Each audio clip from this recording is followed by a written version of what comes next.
Is That a Symbol? By Zachary Pennington.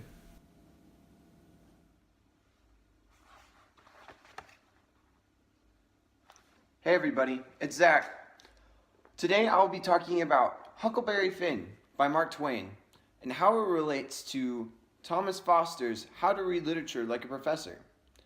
Well, you may be wondering, what does the Mississippi River in Huckleberry Finn represent? What about the raft they used to get down the Mississippi in?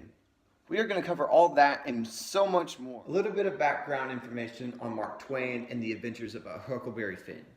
So Mark Twain grew up in the Midwest. His home was like the Mississippi. When he was a teenager, he got his boating license instead of a driver's license because they didn't have cars back then. But his boating license, he went up and down the Mississippi like a daily routine. So he knew that river like the back of his hand. Oh, see, that's new. But anyways, Mark Twain knew the Mississippi so well that he wrote 3 different novels over it. One of them being The Adventures of Tom Sawyer, and the other being the sequel to Tom Sawyer, The Adventures of Huckleberry Finn. Now, Huckleberry Finn, it takes place before the Civil War, even though Twain published it after the Civil War. Ooh, Mr. Pennington, but I thought you said we were going to learn about symbols. Why do we need to learn about the past? Well, me from the past, you see, you have to get a good understanding of the past to understand why he wrote the book. So if you never know why Mark Twain wrote about the Mississippi, you would never understand why it was so significant in the book. In Foster's How to Read Literature Like a Professor, Chapter 12, Is That a Symbol? We're going to look at the raft in the Mississippi River as a symbol in Huckleberry Finn. So the raft, this is a quote from Huckleberry. He said, "It's lovely to live on a raft. We had the sky up there, all speckled with stars, and we used to lay down on our backs, look up there, and discuss about whether they were made, or only if they just happened." Well, Huck also said this later in the book. He also said, "You feel mighty free and easy and comfortable on a raft." Now, I don't know about you, but Huck is really fantasizing this raft. I think of a raft as maybe 3 logs tied together with some rope.